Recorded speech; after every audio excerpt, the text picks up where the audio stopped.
para la evaluación de episodios repetidos de sudoración, dificultad para hablar, temblores y confusión durante los últimos 9 meses. Estos síntomas se resuelven al comer. En una ocasión, hubo una alteración de la conciencia, no respuesta al medio y se revolvió en la cama. Posiblemente lo que se refiere es que hubo una convulsión. La glucosa capilar medida por el personal de urgencias fue 32 miligramos sobre decilitro y esta mejoró tras la administración de glucosa intravenosa. Entonces, para que vayan teniendo esas características en cuenta, y pues ahora sí empezamos con como tal el tema. Entonces, la definición. La hipoglicemia se define como una caída en el nivel de glucosa por debajo de 70 miligramos sobre decilitro. Esa caída en el nivel de glucosa va a producir una adaptación fisiológica en el paciente y asimismo, pues eso se representa con unos síntomas autonómicos que pueden ser, por ejemplo, taquicardia, ansiedad, sudoración, vómito, parestesias, hambre, y unos síntomas también neuroglucopénicos, que van a ser, por ejemplo, una confusión o somnolencia. Estos síntomas van a ir variando dependiendo del metabolismo del paciente y también si el paciente tiene o no tiene diabetes mellitus y qué tipo. Recordar que el estado hipoglicémico prolongado va a producir daño cerebral, por lo que es muy importante diagnosticarlo y tratarlo rápidamente. Y también para tener en cuenta, esta hipoglicemia es el número 1 de causas de emergencias endocrinas y también de emergencias por efectos adversos de medicamentos. Ya veremos más adelante por qué. Entonces, bueno, acá hay una tabla de los valores normales de glucosa durante un día. Se sabe que pues, después de la ingesta de carbohidratos y alimentos en general va a subir la glucosa y va a tener ciertos picos, y que inmediatamente después de la glucosa, en un funcionamiento normal, va a haber un pico de insulina mucho más alto, que va a ser el que va a regular esa glucosa en sangre. Los valores normales de esa glucosa van a ser de 80 a 120 miligramos, pero pues va a variar mucho. Acá, de un poquito, quisiera aclarar que este es 70 miligramos sobre decilitro. Es realmente un valor de referencia, no puede ser un valor rígido porque primero tenemos que evaluar si el paciente tiene diabetes mellitus. Por ejemplo, estos pacientes con diabetes mellitus van a tener hiperglicemias constantes. Por lo tanto, si está acostumbrado a tener 180 miligramos sobre decilitro y baja, por ejemplo, 90 miligramos sobre decilitro, va a empezar a presentar esos síntomas autonómicos y neuroglucopénicos. Sin embargo, pues como vemos, está por encima del nivel de referencia. Asimismo, tenemos que también tener en cuenta que hay pacientes, por ejemplo, muchos estudios dicen que mujeres por debajo de los 25 años pueden presentar niveles de 50, 60 miligramos sobre decilitro y ni siquiera presentar síntomas de hipoglicemia.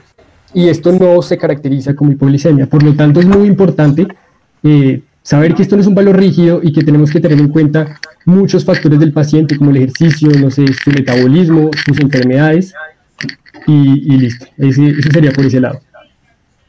También acá, pues saber que obviamente subir o bajar de esos estados, de esos niveles de referencia, pues van a traer complicaciones que las veremos más adelante con nuestros compañeros. Listo, luego tenemos algo de epidemiología. Entonces, primero, en los pacientes que no tienen diabetes mellitus. Sí. Esta prevalencia es indeterminada para ellos debido a que muchas veces los pacientes y los médicos lo que hacen es atribuir síntomas como lo son, por ejemplo, el hambre, la irritabilidad, la ansiedad, a hipoglicemia. Y lo que pasa es que lo diagnostican así, sin embargo, pues no se hace un test confirmatorio de hipoglicemia y queda así, ¿sí? Entonces, lo que sí se sabe es que aproximadamente del 5 al 10% de esos pacientes con esos síntomas sugestivos van a ser realmente personas hipoglicémicas confirmadas. Por otro lado, tenemos los pacientes diabéticos.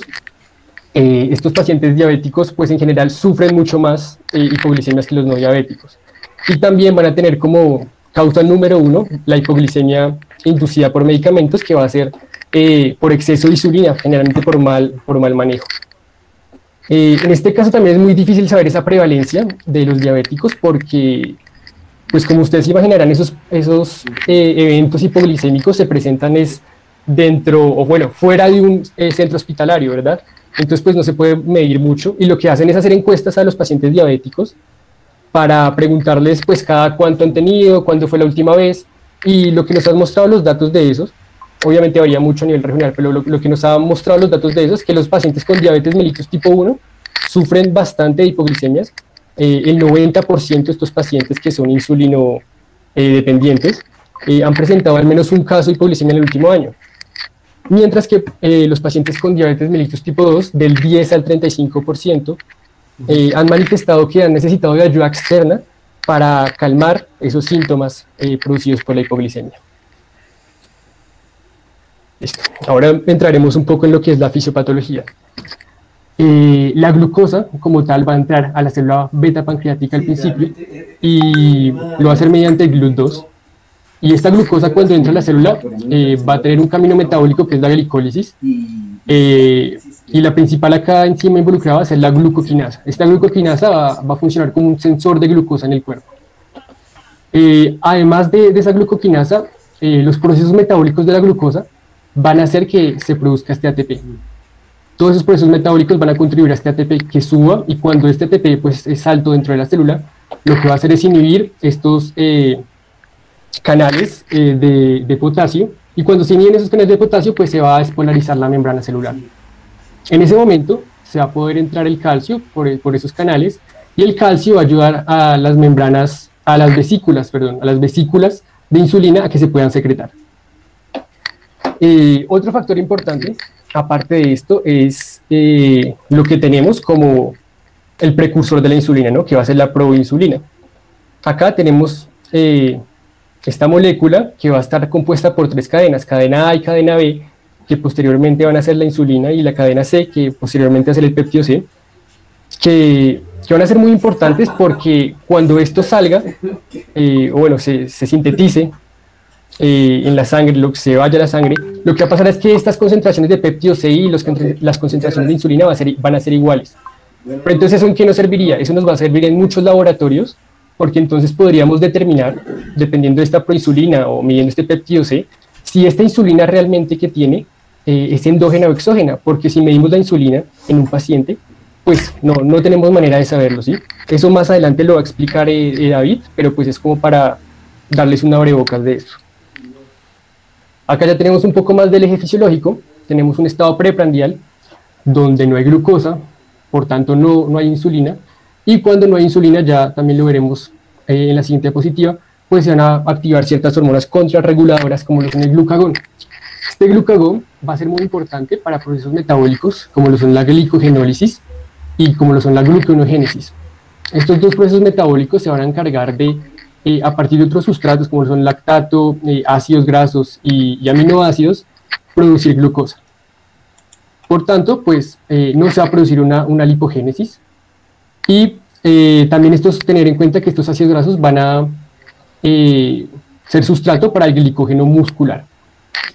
En el otro lado tenemos un escenario postprandial, luego de comer, donde pues acá se va la ingesta de carbohidratos, sube la glucosa, sube la insulina, y por el lado de estas vías metabólicas del hígado vamos a tener que va a empezar la síntesis de glucógeno y la síntesis de lípidos, porque pues se van a ir para esa vía metabólica los carbohidratos que estén en exceso, ¿sí? Por otro lado, pues es lógico que se inhiba esta gluconeogénesis, no se necesita sintetizar glucosa a partir de otros sustratos, como los ácidos grasos no se van a necesitar liberar, y por el contrario, como lo dije en la lipogénesis, van a incrementarse estas reservas de triglicéridos. También importante acá decir que la insulina pues va a aumentar este transporte de glucosa y va a aumentar también la síntesis de glucógeno. Entonces acá lo que pasa es que por este lado, en el escenario preprandial, los ácidos grasos van a ser el sustrato para el glucógeno muscular, y acá pues lo va a hacer más que todo la glucosa. Y bueno, ahora tenemos la respuesta a la hipoglicemia como tal. Quisiera que se llevaran entonces estos 5, voy a mencionar otro, mecanismo que tenemos nosotros para hacer pues esa respuesta a este estado. Entonces lo primero que va a pasar es que los sensores periféricos van a alertar de que hay una baja en la glucosa. Cuando hay una baja en la glucosa, lo primero que se va a hacer, y va a ser entre los 80 y 85 miligramos por decilitro de glucosa en sangre, va a ser la disminución de insulina, la inhibición de la insulina. Entonces lo primero que va a pasar, y va a pasar solo hasta que se lleguen a niveles más bajos, como lo son de 65 a 70 miligramos, donde van a actuar otras dos hormonas contrarreguladoras, como lo son el glucagón y epinefrina. Acá entonces se va a empezar a secretar ese glucagón, y como lo dije anteriormente, ese glucagón va a ayudar va a ayudar en incrementar esta glicogenólisis, esta gluconogénesis, para que se incremente la producción de glucosa. Esto pues va a estar muy relacionado con la epinefrina, porque pues nos vamos ya para el otro lado. El sistema nervioso central pues detecta esa caída de glucosa y pues va a incrementar el flujo simpatoadrenal. Ese flujo simpatoadrenal lo que nos va a producir es un incremento de epinefrina. Esa epinefrina va a actuar en diferentes tejidos, principalmente en el músculo. Lo que nos va a hacer es dar esos sustratos, como lo son el lactato, aminoácidos y glicerol, para que pues se pueda hacer la gluconogénesis normalmente. Por otro lado, pues también como los otros tejidos que actúa la epinefrina son el músculo y el tejido adiposo, lo que van a hacer también es disminuir ese aclaramiento de glucosa. Es decir, nosotros sabemos que el músculo y el tejido adiposo funciona con tejidos GLUT4. Esos tejidos de GLUT4 van a desaparecer o van a entrar a la membrana, van a entrar a la célula sencillamente, para que no entre más glucosa. Esto lo que va a hacer es que se permanezca esa glucosa dentro del torrente sanguíneo y pues así aumentarla a nivel general.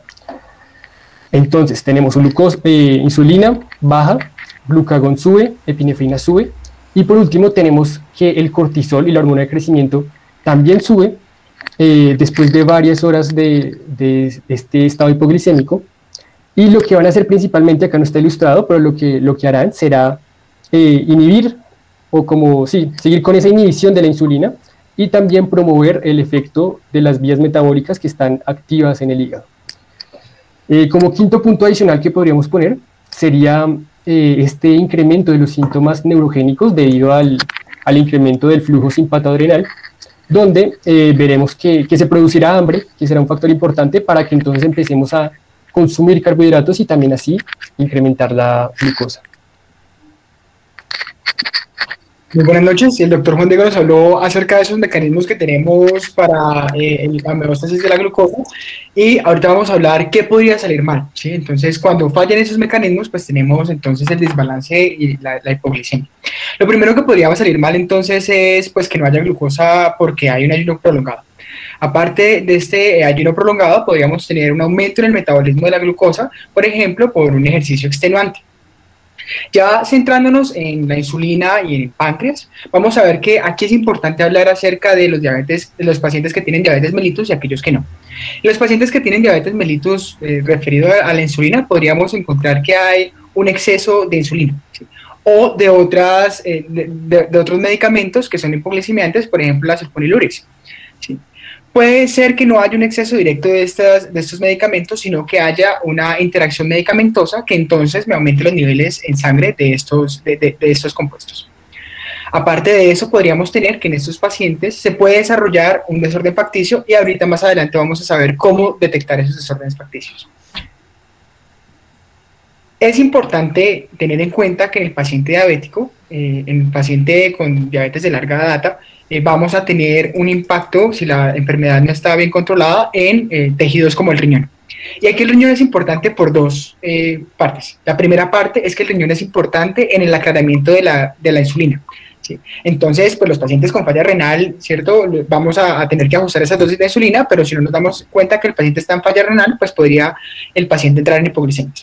Y el otro aspecto importante es que otro mecanismo, aparte del hígado que hace la gluconeogénesis, otro órgano que es importante en menor medida, claro, para la gluconeogénesis, un 25%, es el hígado, es el riñón. Entonces, esos dos aspectos del riñón es importante tenerlos en cuenta, no solamente, claro, en los pacientes con diabetes mellitus, sino en cualquier paciente que tenga falla renal. Ya en pacientes sin la enfermedad de base, sin diabetes mellitus, vamos a encontrar que hay la posibilidad de que haya un tumor funcionante secretante de insulina, o que esta insulina esté siendo administrada de manera exógena. Es también importante aquí mencionar las causas autoinmunes.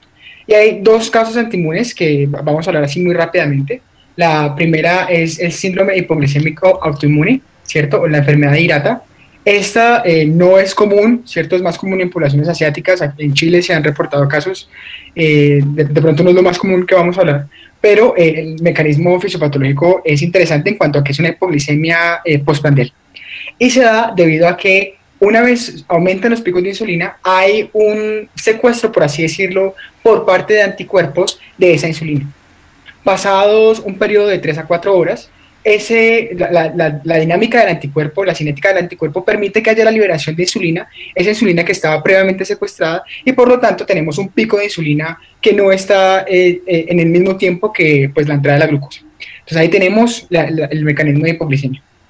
Pero esta no es la única forma autoinmune, porque también podría ser el caso de que los anticuerpos no estén dirigidos contra la insulina propia, sino contra el receptor de insulina. Y tenemos el caso entonces de la insulinoresistencia tipo B. Tenemos que hablar también de las personas que tienen, se someten a cirugías como el bypass gástrico. En estos pacientes se ha visto que aumenta el GLP-1, y el GLP-1 es importante porque es una incretina, entonces va a promover la secreción de la insulina a nivel del islote pancreático. No es directamente relacionado con la insulina acá, sino que es relacionado de manera indirecta por el efecto incretina. Digamos que otro aspecto no directamente relacionado con el páncreas podría ser las células no islotes. Y esos tumores de células no islotes podrían encontrarse, por ejemplo, en el tórax y secretar el factor de crecimiento similar a la insulina, de tipo 2 y 1 también. Y pues este factor se puede unir al receptor de insulina y causar los estragos de los que vamos a hablar más adelante.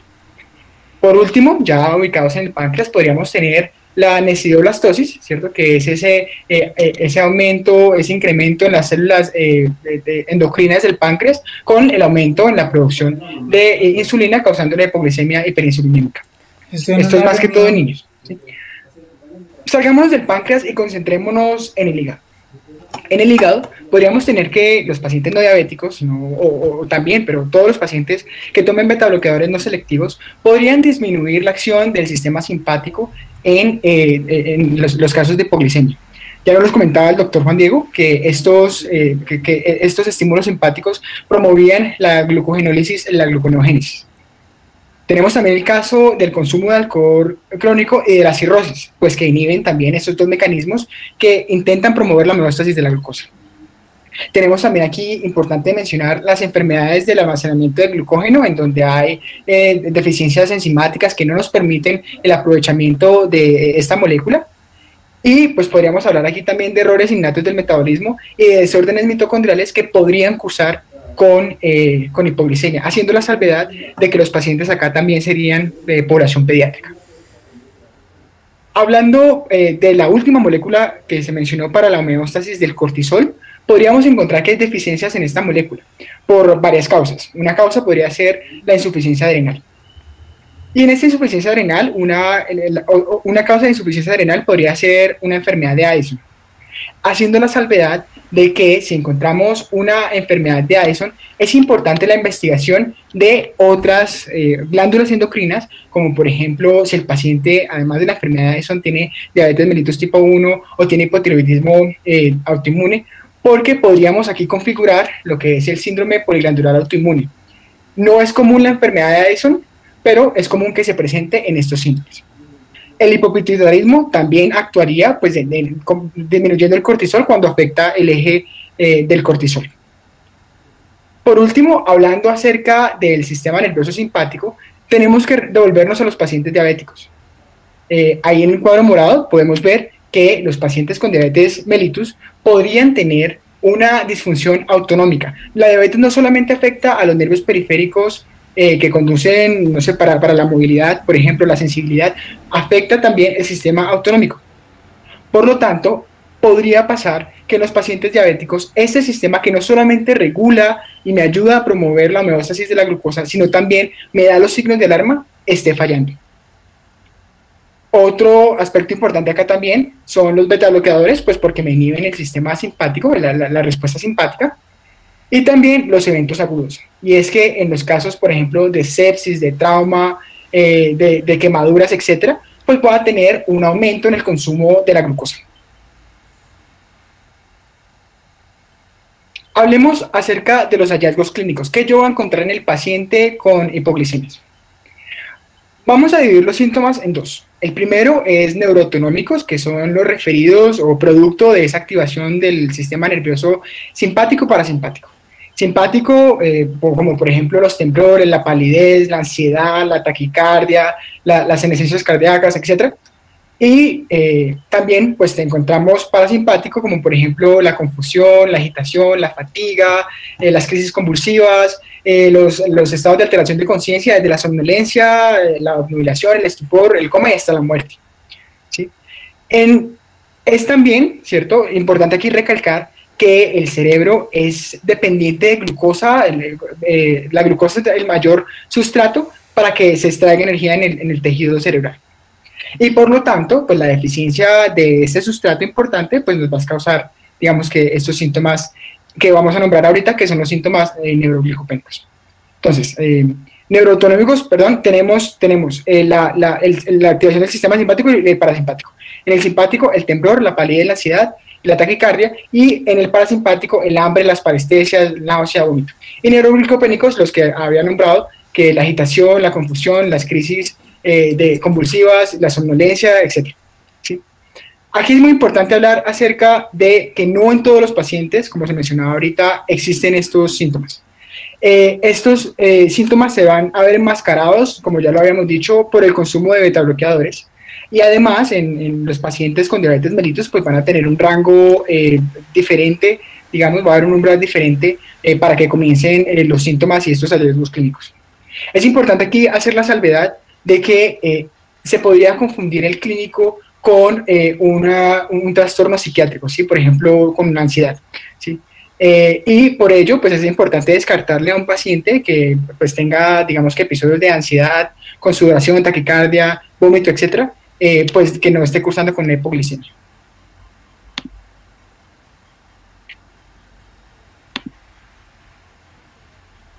¿Cómo vamos a enfocar el diagnóstico de manera general? Lo primero va a ser la medición de la glucosa. Vamos a descartar las condiciones agudas que les nombraba, la sepsis, las quemaduras, las infecciones, pero también las condiciones crónicas, como por ejemplo la cirrosis o el daño renal, como ya lo habíamos mencionado. Revisamos los medicamentos de los pacientes, si es la indicación, por ejemplo, la insulina y las sulfonilurias de los pacientes con diabetes mellitus. Realizamos la batería de laboratorios de las que más adelante les vamos a compartir y haremos los exámenes complementarios de necesitarse. Por ejemplo, si es un tumor, vamos a hacer estudios de imagen.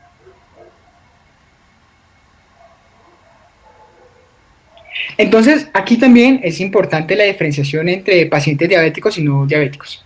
¿Sí? En pacientes diabéticos, pues vamos a tener que examinamos primero, debemos descartar que haya los eventos agudos o crónicos ya mencionados o la medicación. Y si encontramos que el problema reposa en alguno de esos dos, pues generalmente se va a corregir ese problema y no pues va a haber un mayor estudio.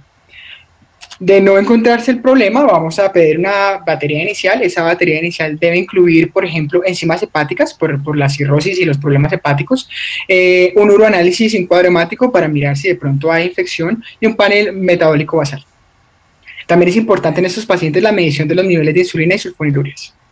En caso de los pacientes no diabéticos, igualmente tenemos que descartar los eventos agudos o la medicación. Vamos a hacer los estudios de laboratorio que más adelante les mencionaremos y la meta aquí es relacionar la insulina con esas hipoglicemias, saber si de pronto es el caso de un tumor secretante de insulina.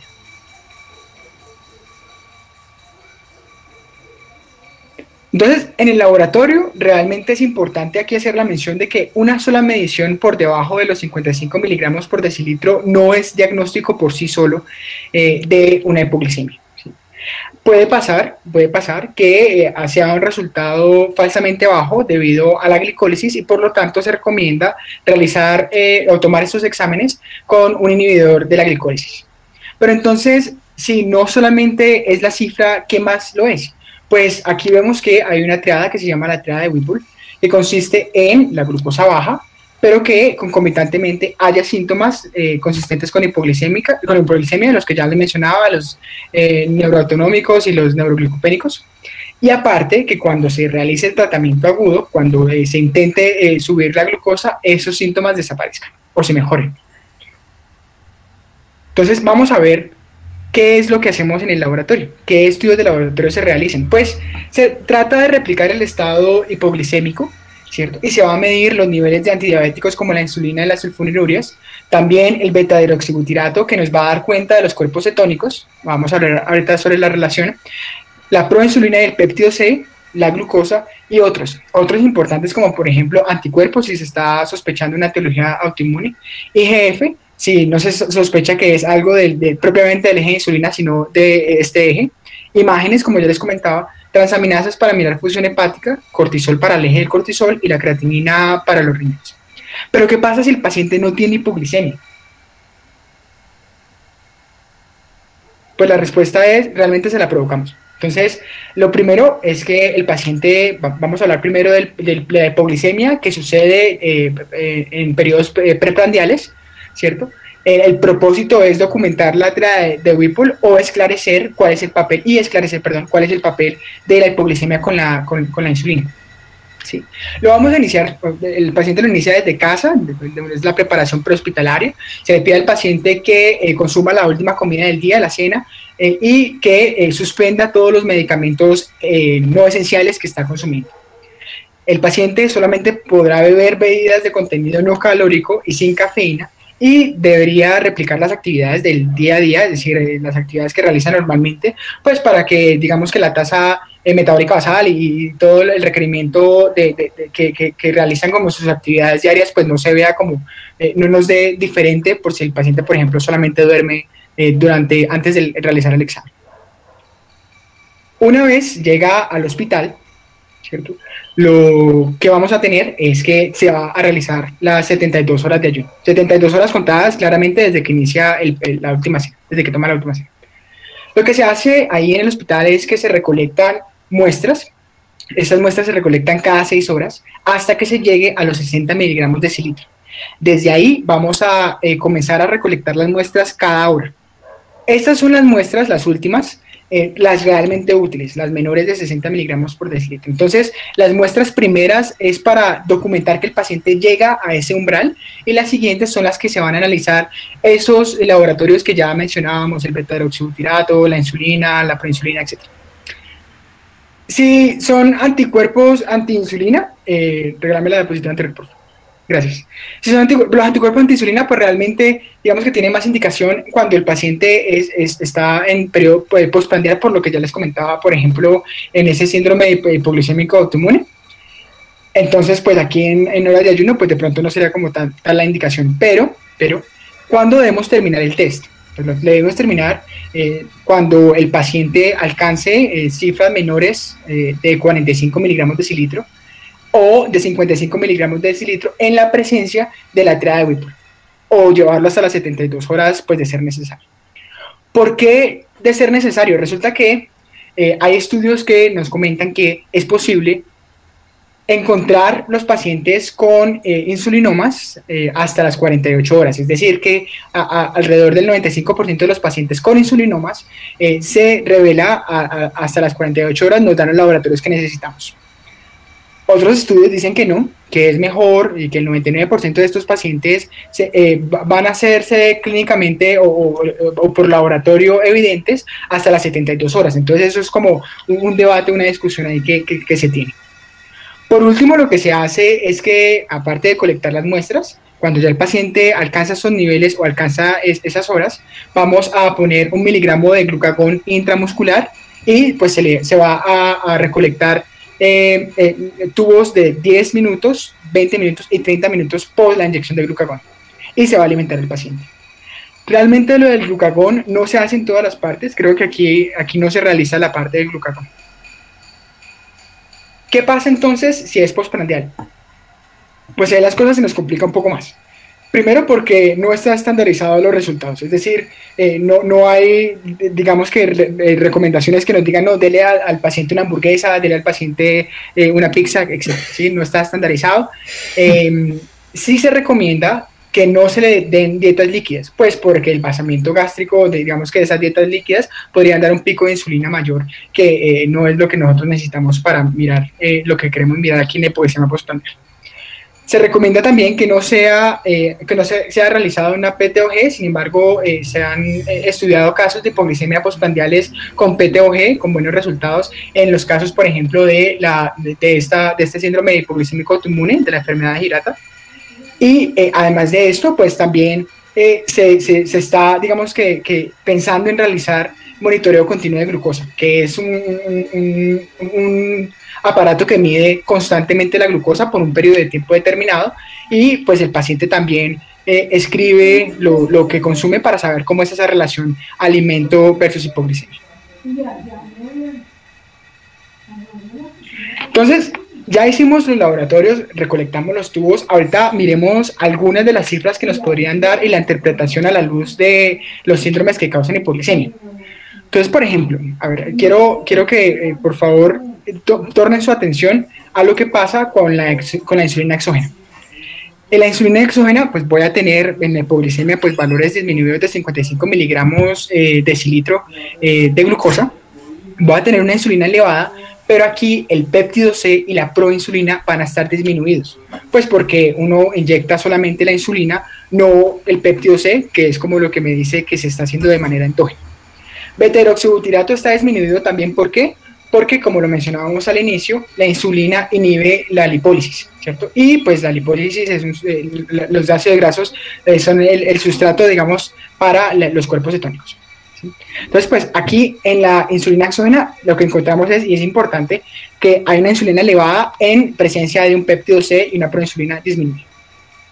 Claramente no vamos a encontrar, por ejemplo, sulfonilúridas circulantes, y no vamos a encontrar anticuerpos. En el caso, por ejemplo, de un insulinoma, lo que vamos a tener es que se va a tener la glucosa disminuida, la insulina aumentada y el péptido C y la proinsulina igualmente aumentadas, porque está siendo construida de manera endógena esa insulina. El beta-hidroxibutirato igualmente va a estar disminuido, pues porque finalmente hay insulina, ¿sí? Y pues por último, por ejemplo, en las insulinas autoinmunes vamos a encontrar, bueno, que hay disminución de la glucosa, etcétera, pero aquí es importante pues los anticuerpos, la presencia de los anticuerpos.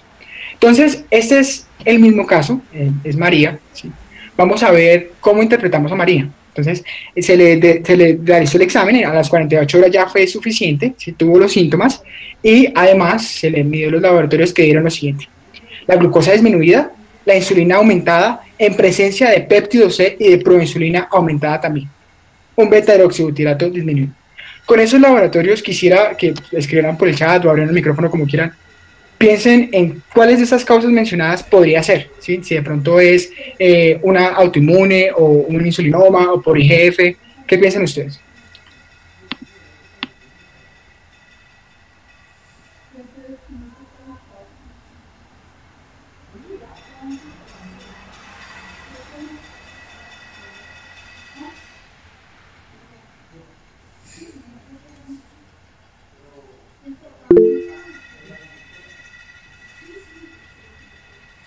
Eso, perfecto, perfecto. Si es un insulinoma, pues ya lo mencionábamos, ¿no? Que la insulina y el péptido C están aumentados, lo pensamos de manera endógena. Este es como el gold estándar para uno, o el test que uno recurre para, para el diagnóstico de insulina. Muy bien. Bueno, pero ya tenemos diagnóstico, ya sabemos qué es, pero no manejamos la hipoglucemia. ¿Cuál es el manejo inicial de un paciente que nos llega con hipoglucemia, con una triada de Whipple positiva? Lo primero es estabilizar al paciente, ya que la estabilización es esencial porque la hipoglucemia prolongada o recurrente nos va a generar esas afecciones sistémicas o del sistema nervioso, entre ellas la pérdida del conocimiento y las convulsiones que ya vimos en el caso clínico, que pueden llegar incluso a la muerte. Entonces, llega la paciente, vamos a manejar esa hipoglucemia. ¿Cómo la manejamos? Hay dos vías o dos esquemas principales. Lo podemos dividir en hipoglucemias leves o moderada, donde el paciente puede recibir tratamiento por vía oral, o en hipoglucemias severas. La hipoglucemia severa es una hipoglucemia definida como un paciente grave que requiere ayuda de otra persona para administrar ya sea carbohidratos, ya sea glucagón, u otras acciones de reanimación necesarias. Cuando tenemos un paciente con hipoglucemia leve o moderada, lo recomendable es darle por vía oral, ingerir 20 gramos de hidratos de carbono de absorción rápida. Esto puede ser un líquido con azúcar, un jugo de frutas azucarados e incluso una Coca-Cola que tengamos a la mano. Un bocadillo, cualquiera de estos tipos de azúcares nos va a permitir elevar este nivel de glucosa y mejorar la hipoglucemia y por lo tanto sus síntomas. Cuando tenemos hipoglucemia severa, debemos pensar, ¿tenemos glucagón? Si lo tenemos, podemos administrar 1 miligramo por vía subcutánea o por vía muscular, principalmente esta muscular es la que más se maneja en el país. Si no hay glucagón, debemos dar un bolo de 25 gramos de glucosa. Usualmente en los servicios se tiene dextrosal 50, dextrosal 10 o dextrosal 5.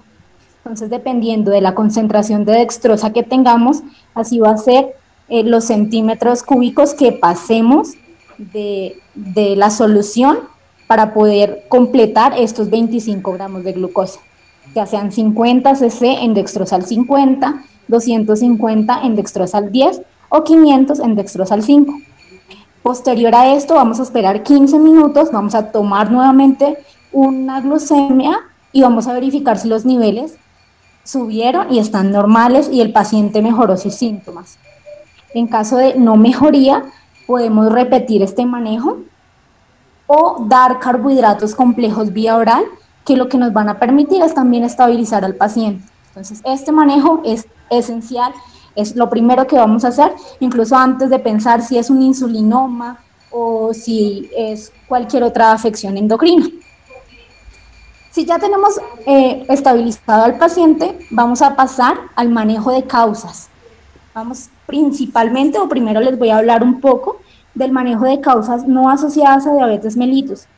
Esto en realidad es un abrebocas al manejo.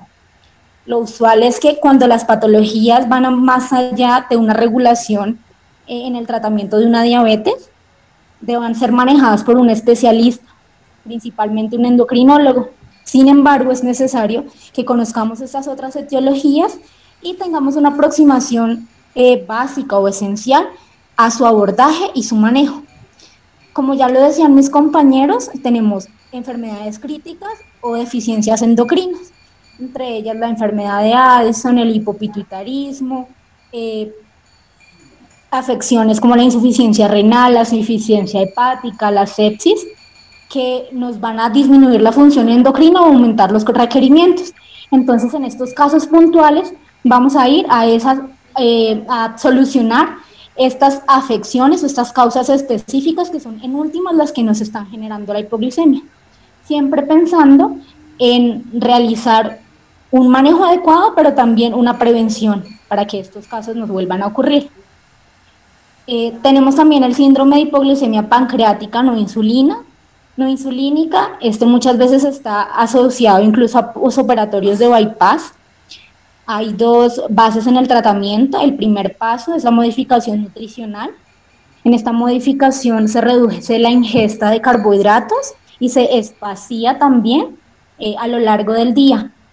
Esto permite que las excursiones o estos aumentos o disminuciones de la glucemia postprandial se disminuyan y los síntomas no aparezcan. Sin embargo, en muchas de estas patologías no se puede manejar de esta forma, no hay resolución completa y por esto se opta por manejo quirúrgico, como la pancreatectomía parcial o total, que en la mayoría de los pacientes mejoran considerablemente y sin necesidad de hacer otras intervenciones. Lo mismo ocurre con el tumor de células de no islote. Lo importante allí es hallar la neoplasia maligna subyacente, ya que el tumor nos está produciendo factores de crecimiento similares a la insulina. Si no hay extirpación de este tumor, pues no vamos a tener la curación de la insulina. Cuando el tumor no es resecable, lo que se recomienda es realizar quimioterapia o radiación, disminuyendo un poco en realidad esta generación de IGF. Pasemos un poco al insulinoma, sin duda es nuestro caso clínico de hoy. El insulinoma es una afección que pasa a la siguiente, por favor, que es una de las raras, pero dentro de las raras es una de las más prevalentes.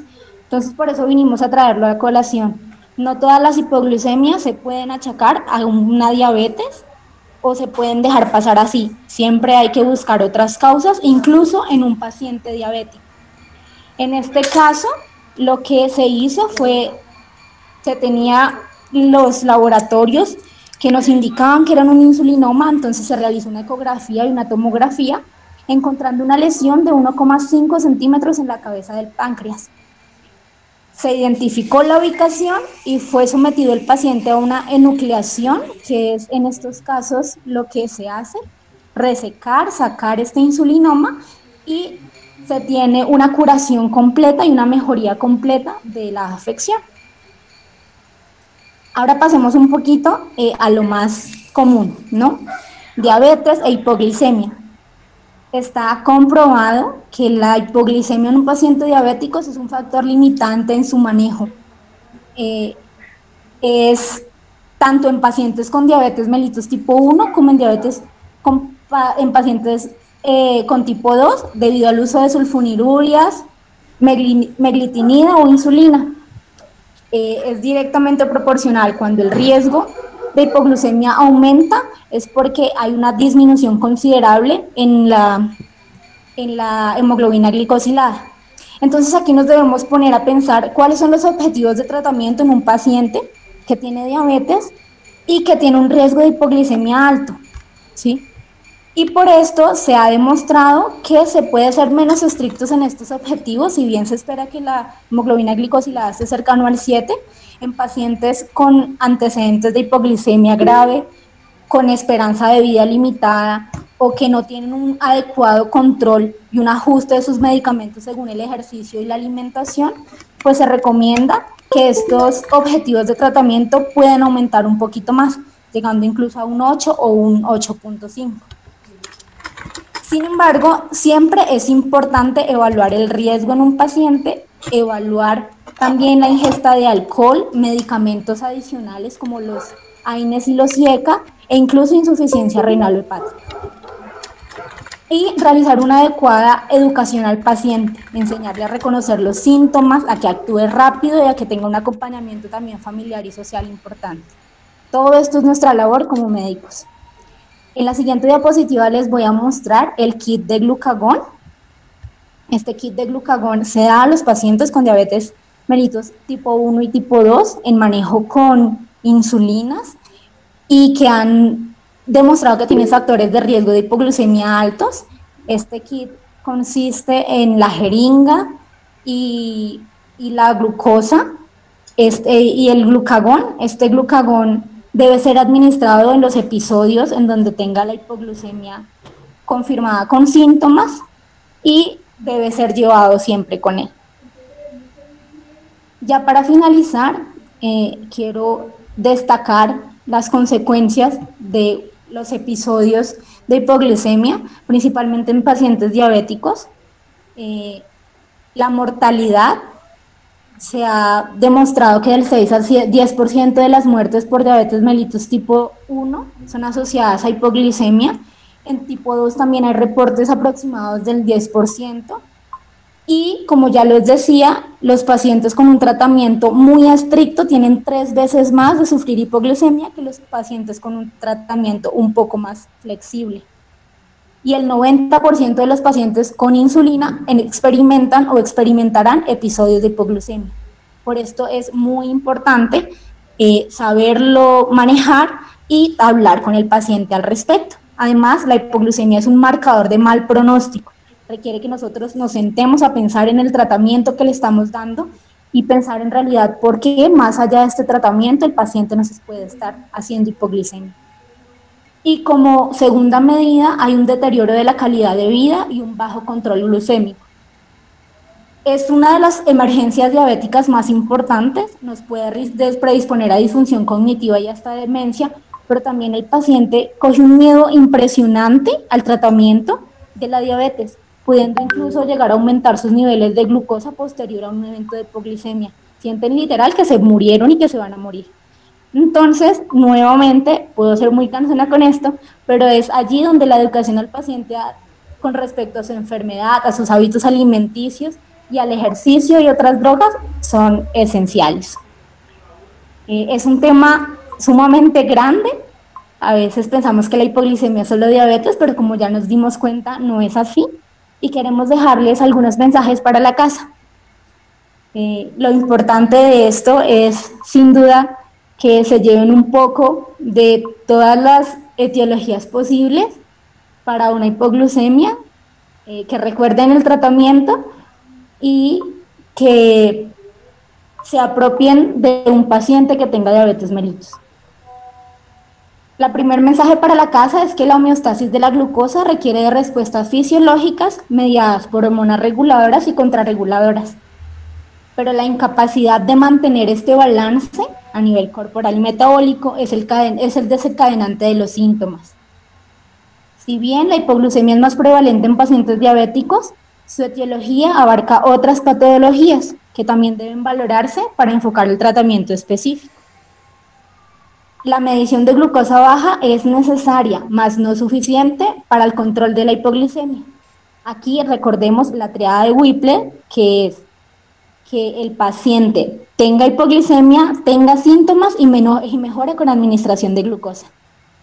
Y esto es necesario para establecer el papel de la insulina replicando las condiciones, como ya vimos. Y por último, que la educación a los pacientes con diabetes mellitus es la herramienta más importante para prevenir la hipoglucemia y sus consecuencias. Espero les haya gustado. Muchas gracias por asistir. Muchas gracias por la asistencia y muchas gracias al doctor John por el acompañamiento y pues por la asistencia también.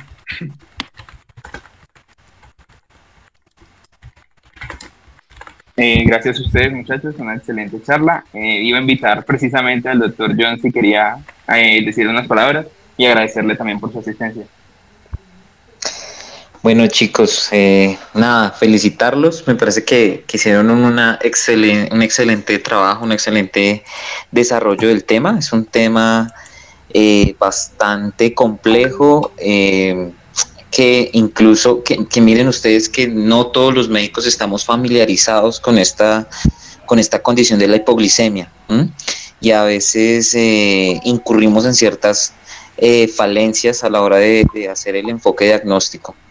Hipoglicemia es uno de los motivos de consulta por los cuales se nos remiten los pacientes, y básicamente es por ese desconocimiento de lo que verdaderamente es una hipoglicemia. Es muy frecuente que lleguen remitidos pacientes jóvenes que presentan eventos sincopales, que presentan episodios de disautonomías, y de una vez categorizan o enmarcan a los pacientes como una hipoglicemia. Pero miren ustedes que con todo lo que nos mostraron Yurley, Juan Diego y Juan David, pues es un algoritmo lo que hay que hacer realmente. Chicos, una vez más, felicitarlos. Me parece súper importante esto último que dijo Yurley acerca de que hay que ser cansones. Sí, tenemos que ser cansones. La hipoglicemia mata más que la hiperglicemia, muchachos. Cuando ustedes tengan un paciente diabético, preocúpense más por que el paciente haga evitar hacer hipoglicemias, porque eso se asocia a riesgo de desarrollar arritmias por toda esta descarga simpaticomimética que nos explicaban ustedes. También la hipoglicemia es procoagulante, entonces se asocia más infartos agudos de miocardio, a ACVs. Entonces hay que prevenirlo, hay que explicarle muy bien al paciente cuáles son los síntomas de una hipoglicemia, explicarle al paciente que si siente debilidad, cansancio, palpitaciones, sudoración, se tome una glucometría, no hay sea que tenga una hipoglicemia, y de esa manera ustedes están salvando un paciente. Y la segunda estrategia es tratar de utilizar medicamentos que sean lo menos hipoglicemiantes. Como ya decía Juan, la insulina y la sulfonilurea son los que más provocan hipoglicemia, pero tenemos ya medicamentos que son menos hipoglicemiantes, como son los inhibidores de PP4, los inhibidores de SGLT2, análogos de GLP-1. Tenemos unas insulinas cada vez más seguras. Tenemos insulinas de larga acción como Glargina, Detemir, Degludec. De hecho, ahorita la novedad en un estudio reciente del New England es una insulina de aplicación semanal. Digamos que todavía está en fase de estudio, pero cada vez los medicamentos tienden a ser más seguros con esa variable de la hipoglicemia, porque se ha vuelto otra meta en los pacientes diabéticos. Chicos, péguense una leidita, fisiopatología. Lo más importante de la diabetes es aprender la fisiopatología. Si ustedes desde chiquitos entienden cómo se secreta la insulina, por qué se secreta la insulina, qué tiene que ver el canal de sulfonilurias, qué tiene que ver el ATP, cómo se interconectan hígado, páncreas, tejido adiposo, cerebro y músculo, ustedes van a atender el 70% de la patología que les va a llegar a ustedes, porque prácticamente todo deriva de la diabetes, infartos, ACV, de las enfermedades crónicas en general, ¿sí? Creo que esto es algo que nos ha traído el COVID, darnos cuenta de que a veces demeritar o subestimar esas enfermedades crónicas y no pararles bolas, pues llevan a que ocurran catástrofes como estas, que una infección afecta pues a la gran mayoría de pacientes con enfermedades crónicas. Nada, chicos, los felicito, continúen haciendo sus revisiones. Yo trataré de estar pendiente los días que tengan temas de endocrinología para apoyarlos, cualquier cosa que necesiten. No sé si de pronto tengan preguntas, dudas en cuanto a fisiopatología, en cuanto a la parte clínica.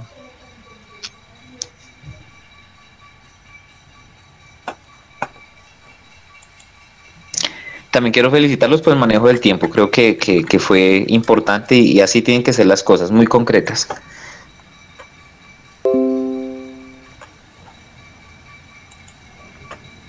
Bueno, profe, muchísimas gracias. Seguro lo vamos a estar ahí invitando a todo lo de endocrino y a lo de medicina interna. Le agradecemos un montón.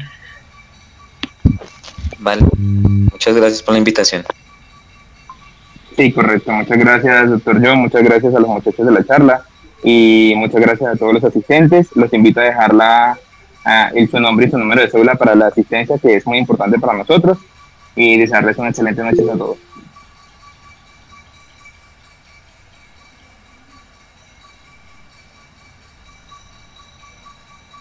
Gracias, hasta luego.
Bueno, chicos, muy bien, lo hicieron muy bien. Juan David, Juan Diego, Yurley. Yurley ya se salió. Gracias, profe. Gracias, no,